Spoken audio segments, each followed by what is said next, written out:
tem muita coisa bacana para a gente analisar nas questões que envolvem geografia. E hoje a gente vai trabalhar um assunto que é bem bacana, tá? Que é a chamada nova ordem mundial. Primeira coisa que você tem que entender é que é uma questão filosófica, né? Se tem uma nova ordem, é porque tinha uma velha e tinha uma mais velha ainda, tá? Então, Trigueiro, o que é que você tem que entender de início? Galera, de início, você tem que entender o que é ordem mundial, tá? O que é ordem mundial. Para depois chegarmos à nova ordem mundial. E aí, quando você pensa em uma ordem, tá? Você pensa na organização mundial. Você pensa, na realidade, no estabelecimento de relações de poder entre os países, ok? Relações de poder, deixa eu apagar aqui, tá? Entre os países. Como assim, Trigueiro? Uma relação de poder. Que tipo de poder está sendo colocado em questão? Galera, aqui você coloca o poder econômico, ok? Vou já te mostrar 2 mapas que a gente colocou aí no teu material. Aqui você coloca o poder político e, por que não dizer, geopolítico. Aqui a gente vai colocar o poder bélico do país e daí por diante. Beleza? E daí por diante.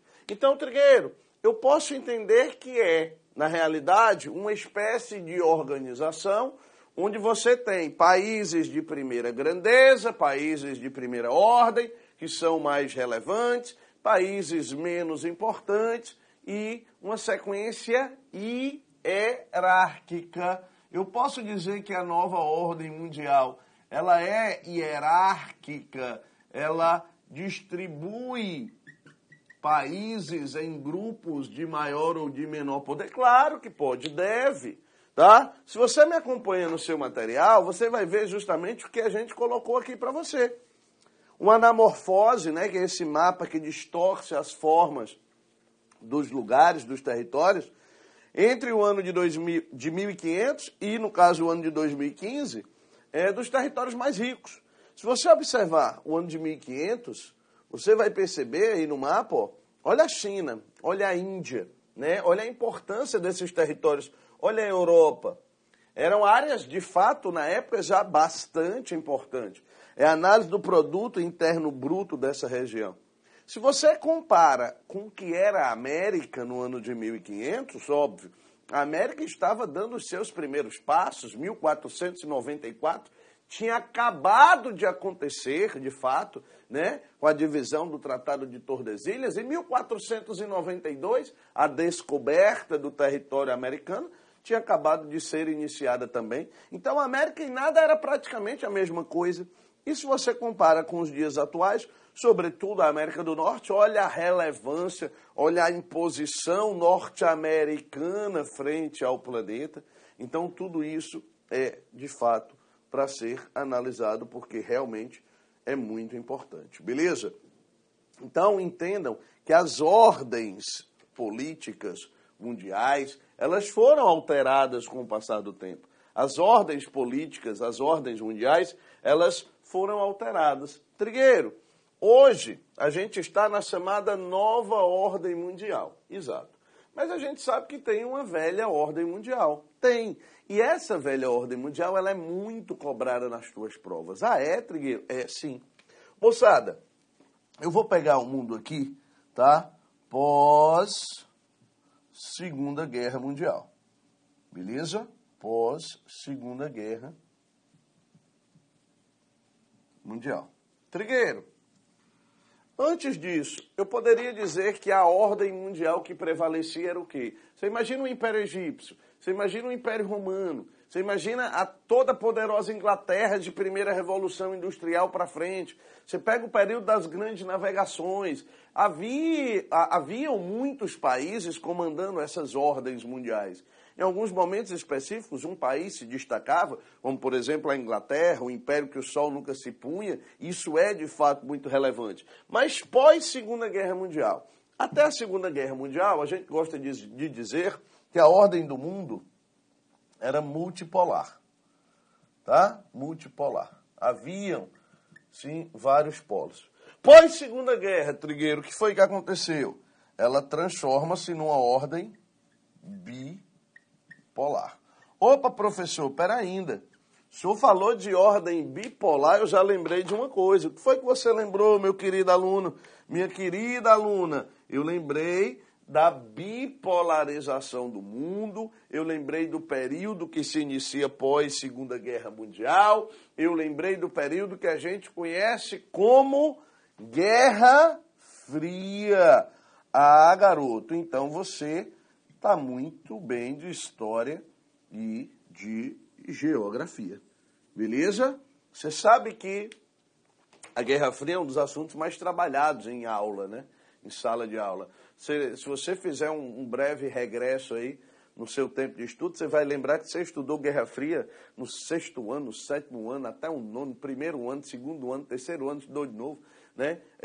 Estudou na história, estudou na geografia, estudou na sociologia, se vacilar na filosofia apareceu também. Você estudou lá no português, num texto de português. Por que eu estudo esse negócio todinho, Trigueiro? Se eu fui fazer a faculdade de economia, eu estudei Guerra Fria. Se eu fui fazer a faculdade de geografia, eu estudei também. Que diabo é que tão importante essa Guerra Fria? Moçada, a Guerra Fria, ela traz pra gente, né, um cenário de grandes mudanças na política internacional, na geopolítica internacional. Ela traz mudanças para a gente nos quadros econômicos. Ela traz para a gente mudanças no quadro tecnológico. Então, a Guerra Fria, ela de fato tem uma importância muito grande. Existe uma dúvida, vamos dizer assim, né, histórico-geográfica, de quando iniciar-se esta Guerra Fria, né? Quando é que começa a Guerra Fria? Eu posso lhe afirmar uma data.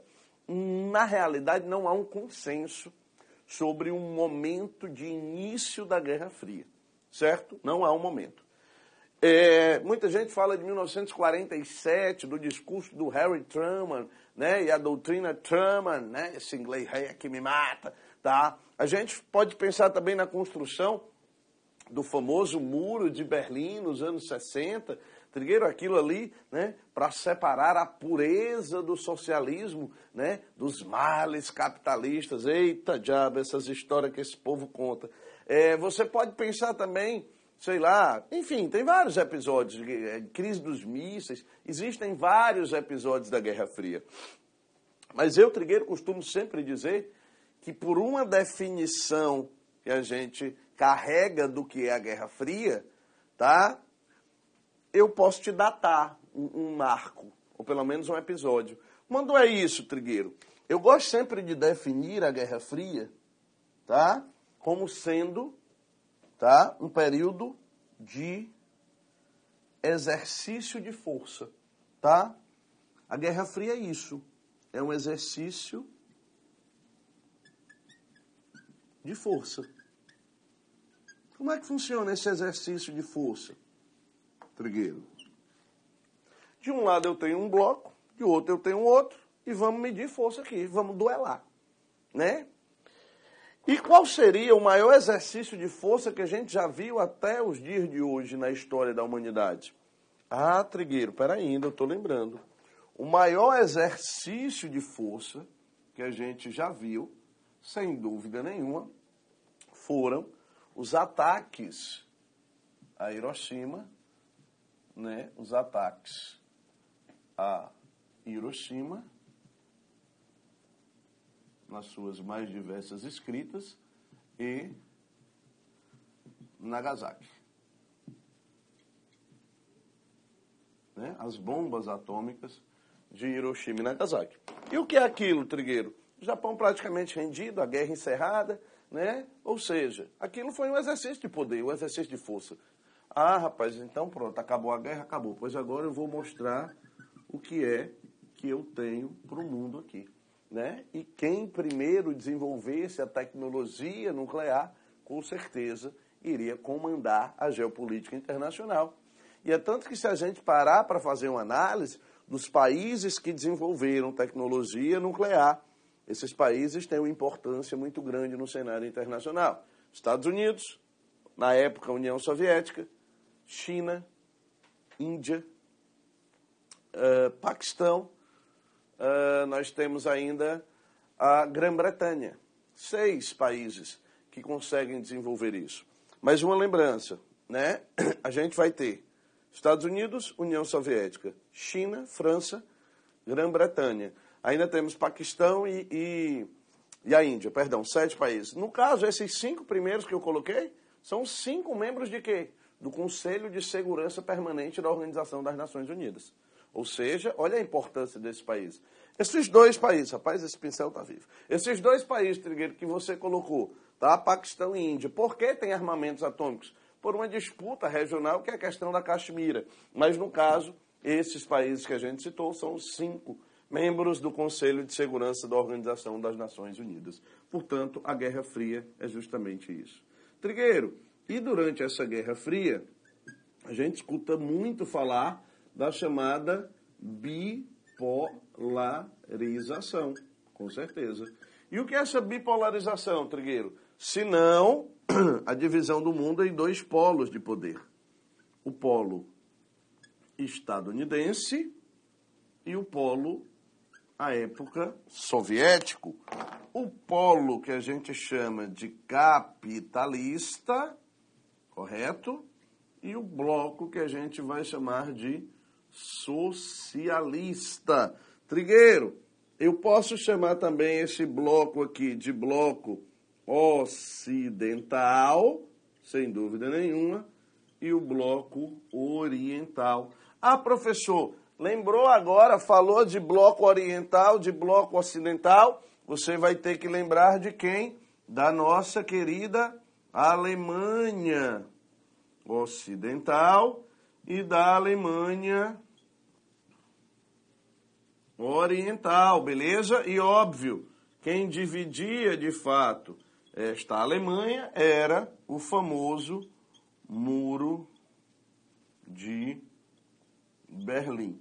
É engraçado porque parece que o que você aprendeu nas suas aulas aí de geohistória, sociologia, é que você tinha Estados Unidos, União Soviética, o muro no meio, e que eles iam se atacar um dia por cima da Europa, iam destruir toda a Europa. Só que a gente esquece que, estrategicamente falando, Estados Unidos e União Soviética são muito mais próximos. Por onde, Trigueiro? Pelos polos, galera. Sibéria, tá? E o território, né, gelado do Alasca norte-americano são muito próximos. Inclusive, o Alasca pertenceu à União Soviética. Ou seja, dentro dessa perspectiva, a Guerra Fria ela teria um outro desenrolar por ali. Mas, provavelmente, a Guerra Fria não chegaria a este embate final entre as 2 grandes potências. Tem um sociólogo francês muito famoso do século XX, o Raymond Aron, que define a Guerra Fria como sendo uma guerra improvável e uma paz impossível. Por que a guerra seria improvável?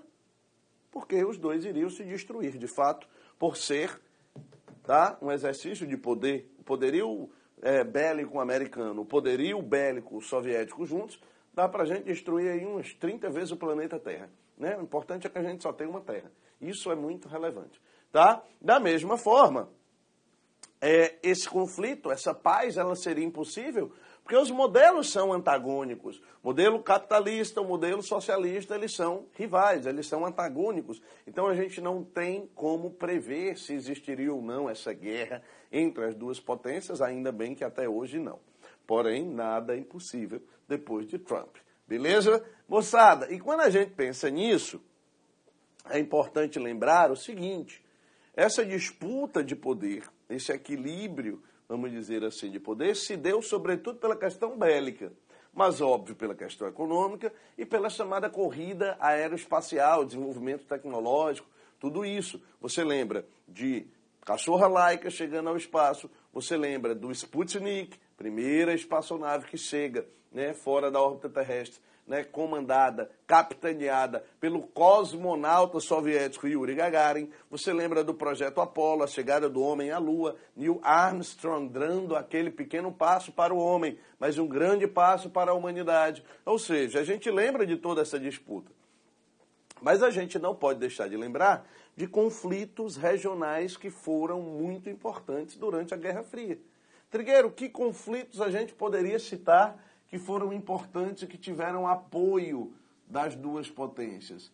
Guerra das Coreias, beleza, nos anos 50, fundamental, conflito até hoje não resolvido, ok, eles estão dentro deste embate. A gente tem que lembrar ainda da famosíssima Guerra do Vietnã, não é isso? Você pode lembrar ainda da chamada crise dos mísseis, ok? Onde os soviéticos colocam, né, na ilha maldita de Cuba, né, que quer acabar com este capitalismo mundial, mesmo depois da morte de comandante Fidel, né, a crise dos mísseis em 62. Você pode lembrar também, né, da guerra do Afeganistão, beleza? Né, a invasão do Afeganistão pelas tropas soviéticas, enfim. A gente tem vários períodos que merecem, sem dúvida nenhuma, ser destacados aí durante o conflito, tá, entre União Soviética e Estados Unidos, beleza? Moçada, mas como eu disse para você, essa aí, bipolar, é a velha ordem mundial. Trigueiro, e por que que essa ordem mundial, ela acabou? Ela chegou ao fim. Ela chegou ao fim, meninada, pelo colapso socialista. Eu posso dizer que a gente viveu um colapso da sociedade socialista, Trigueiro, no mundo? Claro, tá? O colapso da sociedade socialista. E isso leva ao fim da Guerra Fria? Claro. Se não existe um consenso para o início dessa Guerra Fria, nós temos que entender que existe um consenso para o seu fim. E quando é que a Guerra Fria, de fato, vai acabar? Trigueiro, a Guerra Fria acaba, tá? Já nos anos 80. A gente vai ter algumas mudanças que vão representar uma transição dentro da União Soviética, certo? Em meados dos anos 80, um senhor chamado Mikhail Gorbachev, que é, sem dúvida nenhuma, um dos principais personagens do século XX, do final desse século XX, instalando glasnost e perestroika, né? Reestruturações políticas e econômicas, tá? E isso leva, sem dúvida nenhuma, ao estabelecimento de uma transição dentro da União Soviética. Em 1989, nós temos um marco muito importante na história da humanidade, que é a derrubada do Muro de Berlim, beleza? Do Muro de Berlim, que separava a República Federativa da Alemanha da República Democrática Alemã.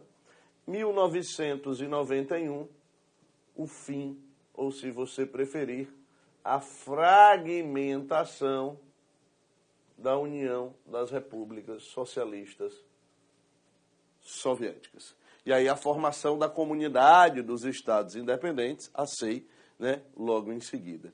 Ou seja, moçada, a gente vai ter, dentro desse contexto, o estabelecimento de ordens mundiais que foram alteradas. Trigueiro, com o fim dessa ordem bipolar, com o fim dessa ordem mundial, que estabelece um padrão de hierarquia no mundo, a gente vai dar início ao período global, ao período da globalização. Exatamente. E qual é a ordem que se instala agora na globalização? A gente vai ter uma ordem unipolar, bipolar, tripolar, multipolar. O que é que vai acontecer agora, Trigueiro? O que é que está sendo estabelecido agora? Eu brinco sempre, mas é uma realidade, é uma tendência, né? de que nós não temos uma ordem estabelecida, mas sim, como dizia, né, Caetano Veloso, alguma coisa está fora da ordem, né? Fora da ordem mundial, é uma desordem mundial, de fato. Óbvio, com núcleos muito importantes, óbvio, com estabelecimento, né, de potências, nós temos grandes potências no mundo, mas o aparecimento de países que se destacam hoje e que há pouco não se destacavam. Eu gosto sempre de citar, né, recentemente essas cobranças têm aparecido em provas, a formação de grupos econômicos por parte de países que a gente intitula emergentes, tá? Como, por exemplo, Trigueiro, o BRICS, beleza? Assim como também o MINT, beleza? Assim como o IBAS, ok? E daí por diante.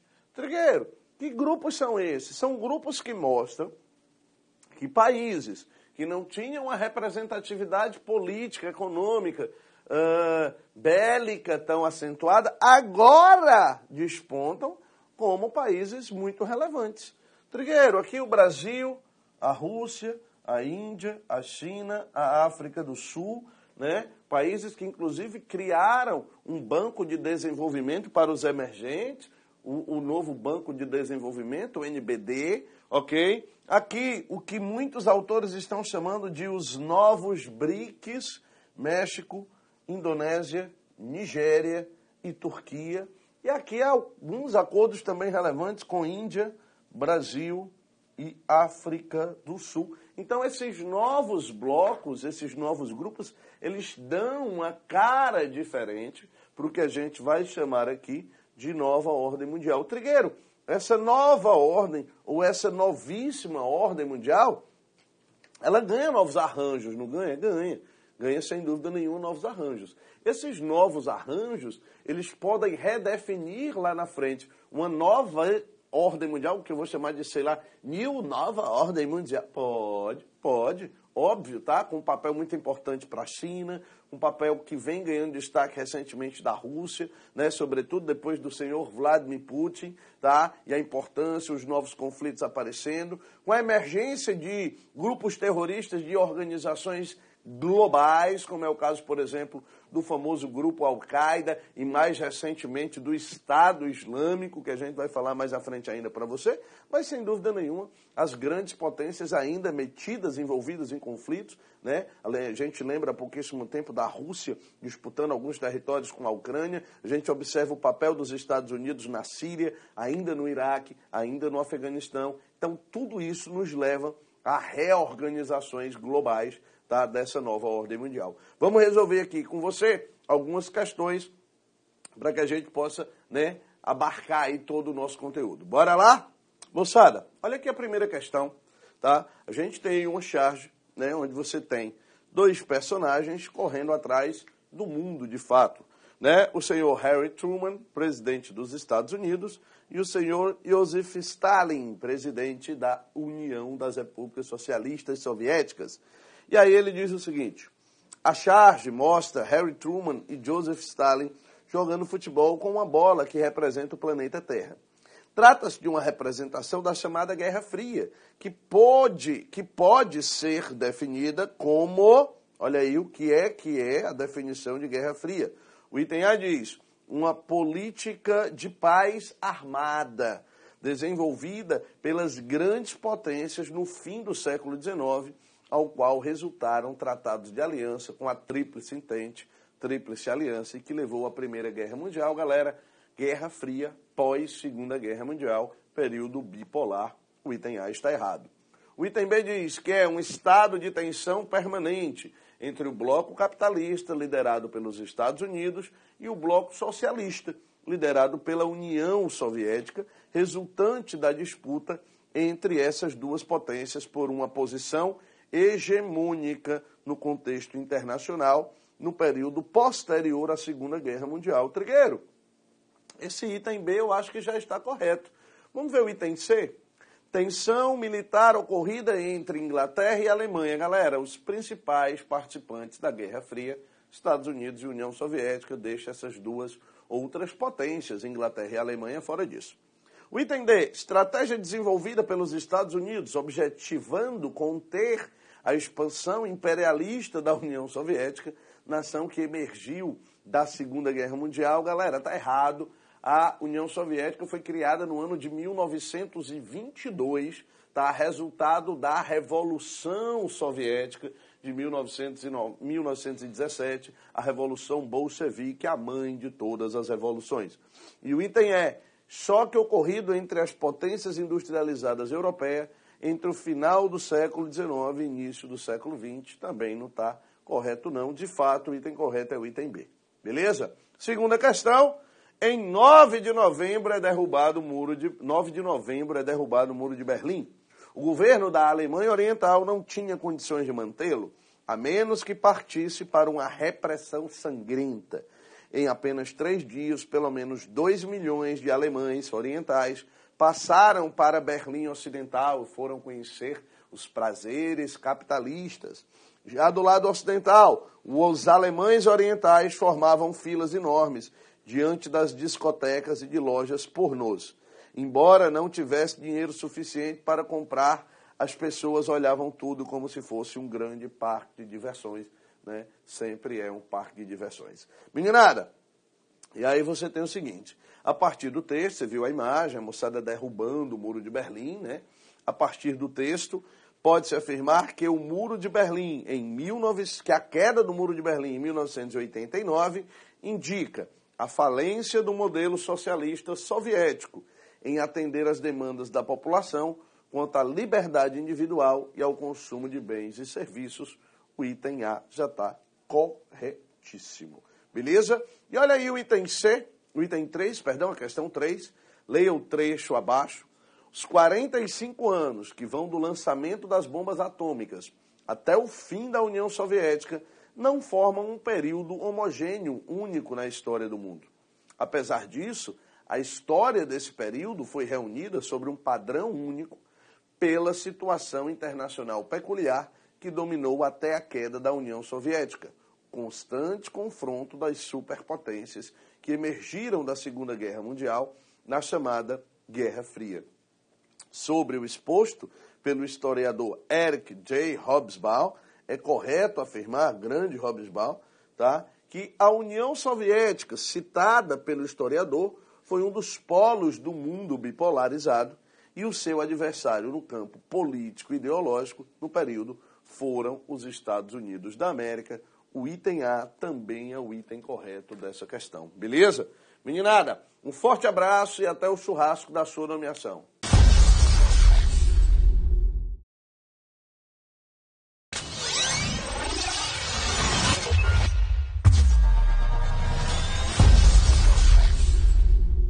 Tem muita coisa bacana para a gente analisar nas questões que envolvem geografia. E hoje a gente vai trabalhar um assunto que é bem bacana, tá? Que é a chamada nova ordem mundial. Primeira coisa que você tem que entender é que é uma questão filosófica, né? Se tem uma nova ordem, é porque tinha uma velha e tinha uma mais velha ainda, tá? Então, Trigueiro, o que é que você tem que entender de início? Galera, de início, você tem que entender o que é ordem mundial, tá? O que é ordem mundial. Para depois chegarmos à nova ordem mundial. E aí, quando você pensa em uma ordem, tá? Você pensa na organização mundial. Você pensa, na realidade, no estabelecimento de relações de poder entre os países, ok? Relações de poder, deixa eu apagar aqui, tá? Entre os países. Como assim, Trigueiro? Uma relação de poder. Que tipo de poder está sendo colocado em questão? Galera, aqui você coloca o poder econômico, ok? Vou já te mostrar 2 mapas que a gente colocou aí no teu material. Aqui você coloca o poder político e por que não dizer geopolítico? Aqui a gente vai colocar o poder bélico do país e daí por diante. Beleza? E daí por diante. Então, Trigueiro, eu posso entender que é, na realidade, uma espécie de organização onde você tem países de primeira grandeza, países de primeira ordem, que são mais relevantes, países menos importantes e uma sequência hierárquica. Eu posso dizer que a nova ordem mundial, ela é hierárquica, ela distribui países em grupos de maior ou de menor poder? Claro que pode, deve, tá? Se você me acompanha no seu material, você vai ver justamente o que a gente colocou aqui para você.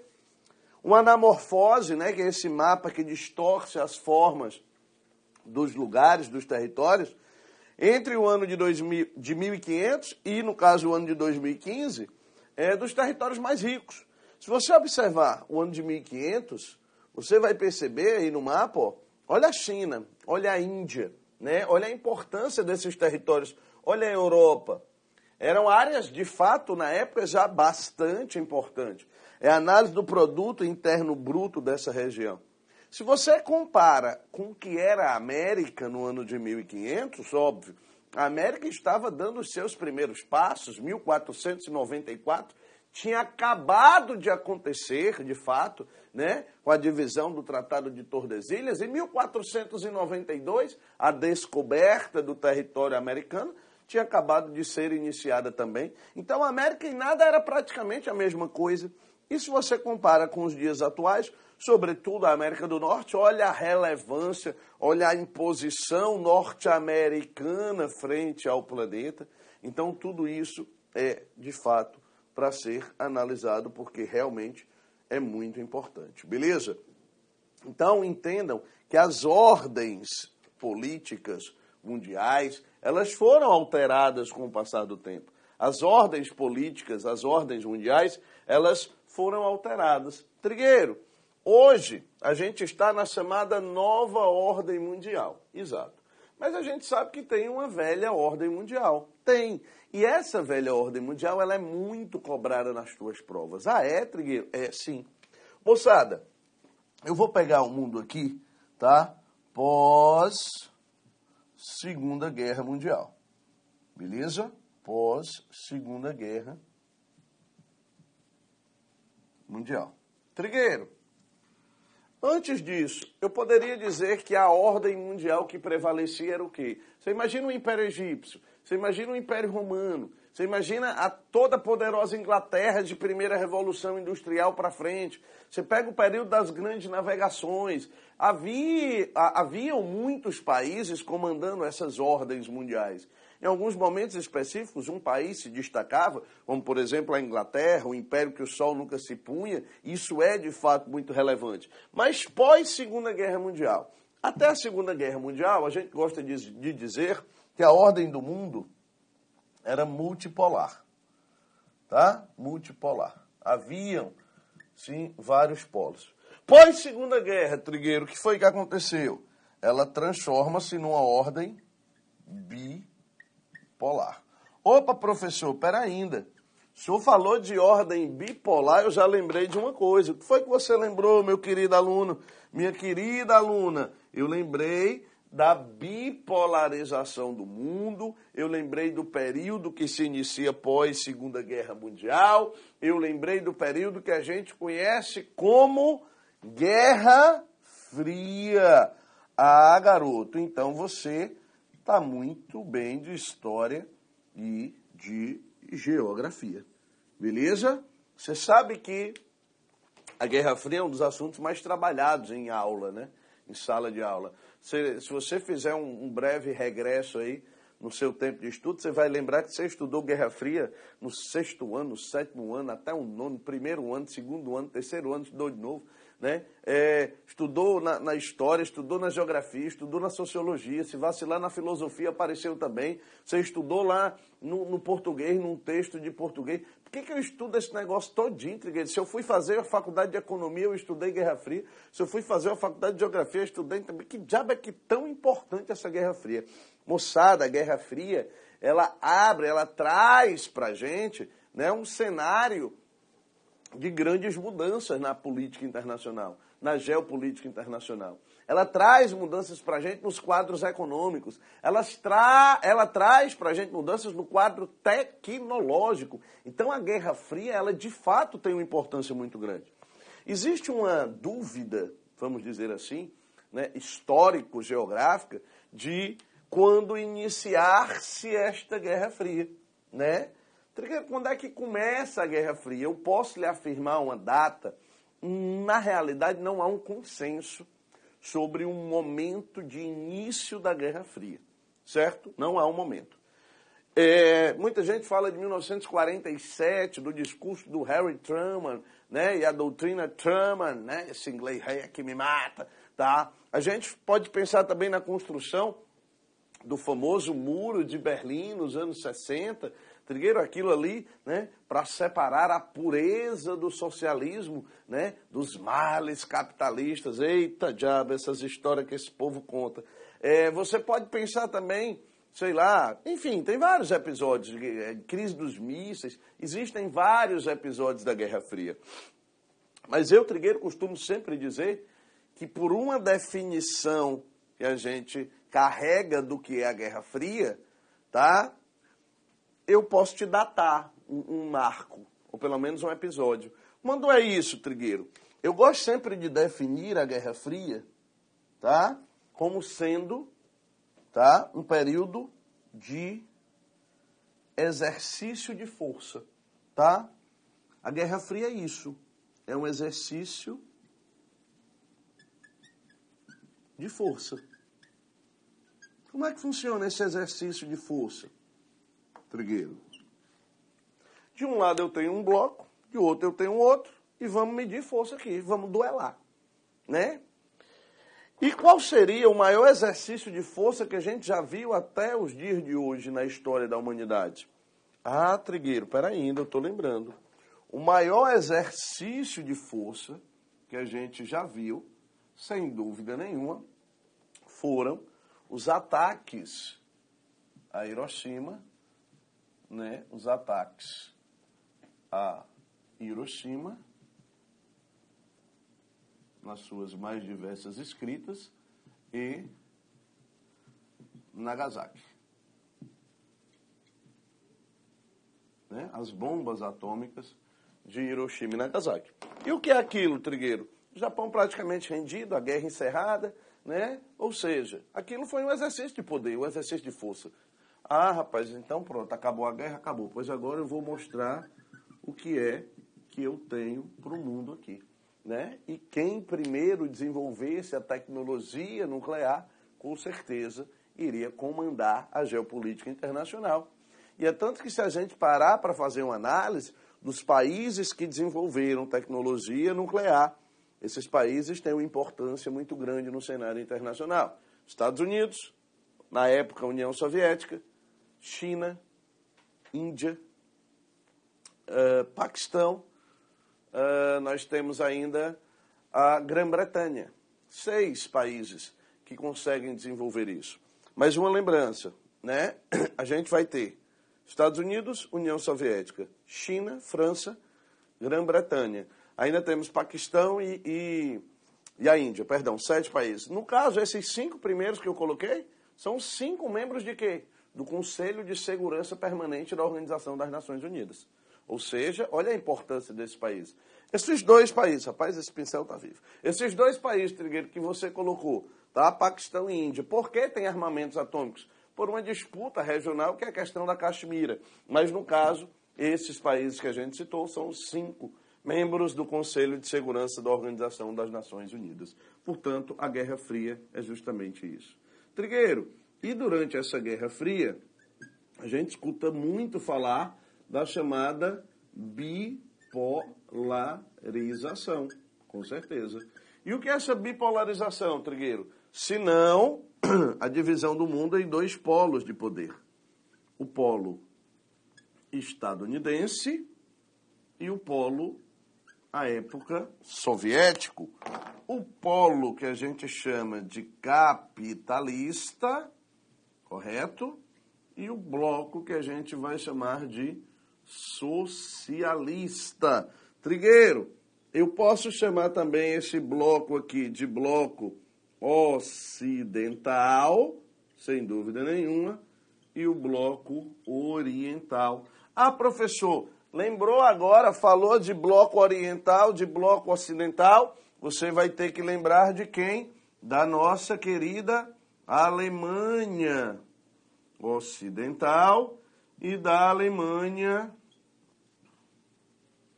Oriental, beleza? E óbvio, quem dividia de fato esta Alemanha era o famoso Muro de Berlim. É engraçado porque parece que o que você aprendeu nas suas aulas aí de geohistória, sociologia, é que você tinha Estados Unidos, União Soviética, o muro no meio, e que eles iam se atacar um dia por cima da Europa, iam destruir toda a Europa. Só que a gente esquece que, estrategicamente falando, Estados Unidos e União Soviética são muito mais próximos. Por onde, Trigueiro? Pelos polos, galera. Sibéria, tá?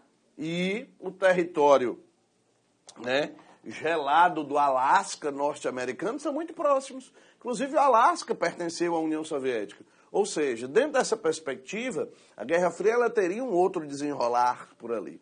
Mas, provavelmente, a Guerra Fria não chegaria a este embate final entre as duas grandes potências. Tem um sociólogo francês muito famoso do século XX, o Raymond Aron, que define a Guerra Fria como sendo uma guerra improvável e uma paz impossível. Por que a guerra seria improvável? Porque os dois iriam se destruir, de fato, por ser, tá, um exercício de poder. O poderio bélico americano, o poderio bélico soviético juntos, dá para a gente destruir aí umas 30 vezes o planeta Terra. Né? O importante é que a gente só tem uma Terra. Isso é muito relevante. Tá? Da mesma forma, esse conflito, essa paz, ela seria impossível porque os modelos são antagônicos. O modelo capitalista, o modelo socialista, eles são rivais, eles são antagônicos. Então a gente não tem como prever se existiria ou não essa guerra entre as duas potências, ainda bem que até hoje não. Porém, nada é impossível depois de Trump. Beleza? Moçada, e quando a gente pensa nisso, é importante lembrar o seguinte: essa disputa de poder, esse equilíbrio, vamos dizer assim, de poder, se deu sobretudo pela questão bélica, mas óbvio pela questão econômica e pela chamada corrida aeroespacial, desenvolvimento tecnológico, tudo isso. Você lembra de Cachorra Laika chegando ao espaço, você lembra do Sputnik, primeira espaçonave que chega, né, fora da órbita terrestre, né, comandada, capitaneada pelo cosmonauta soviético Yuri Gagarin. Você lembra do projeto Apollo, a chegada do homem à Lua, Neil Armstrong dando aquele pequeno passo para o homem, mas um grande passo para a humanidade. Ou seja, a gente lembra de toda essa disputa. Mas a gente não pode deixar de lembrar de conflitos regionais que foram muito importantes durante a Guerra Fria.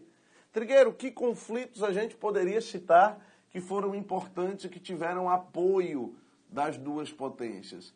Guerra das Coreias, beleza, nos anos 50, fundamental, conflito até hoje não resolvido, ok, eles estão dentro deste embate. A gente tem que lembrar ainda da famosíssima Guerra do Vietnã, não é isso?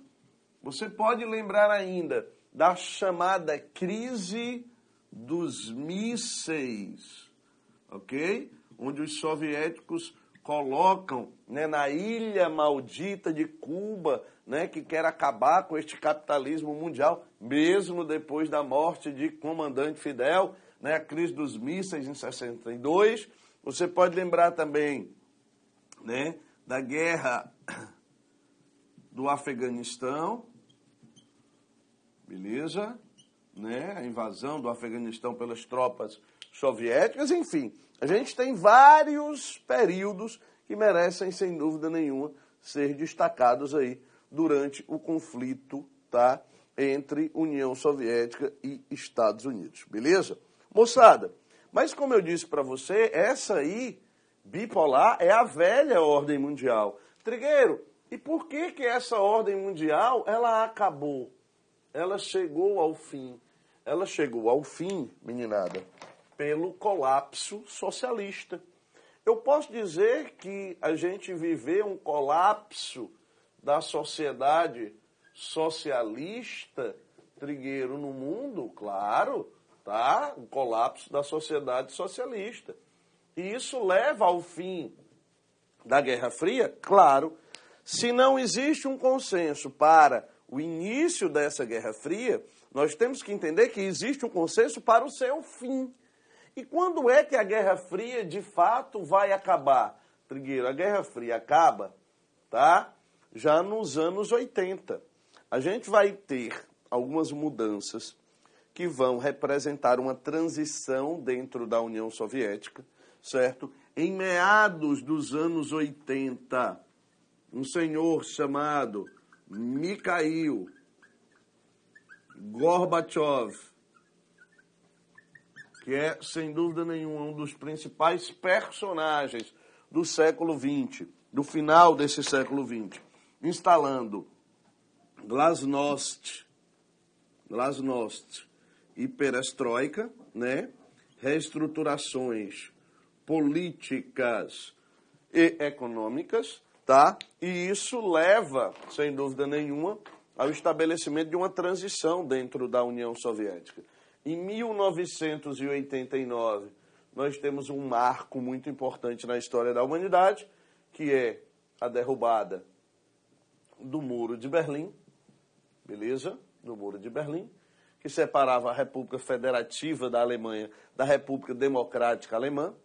1991, o fim, ou se você preferir, a fragmentação da União das Repúblicas Socialistas Soviéticas.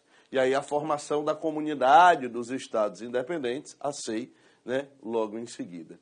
Ou seja, moçada, a gente vai ter, dentro desse contexto, o estabelecimento de ordens mundiais que foram alteradas. Trigueiro, com o fim dessa ordem bipolar, com o fim dessa ordem mundial, que estabelece um padrão de hierarquia no mundo, a gente vai dar início ao período global, ao período da globalização.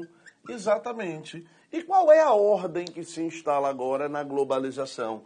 A gente vai ter uma ordem unipolar, bipolar, tripolar, multipolar. O que é que vai acontecer agora, Trigueiro? O que é que está sendo estabelecido agora? Eu brinco sempre, mas é uma realidade, é uma tendência, né, de que nós não temos uma ordem estabelecida, mas sim, como dizia, né, Caetano Veloso, alguma coisa está fora da ordem, né, fora da ordem mundial, é uma desordem mundial, de fato. Óbvio, com núcleos muito importantes, óbvio, com estabelecimento, né, de potências, nós temos grandes potências no mundo, mas o aparecimento de países que se destacam hoje e que há pouco não se destacavam. Eu gosto sempre de citar, né, recentemente essas cobranças têm aparecido em provas, a formação de grupos econômicos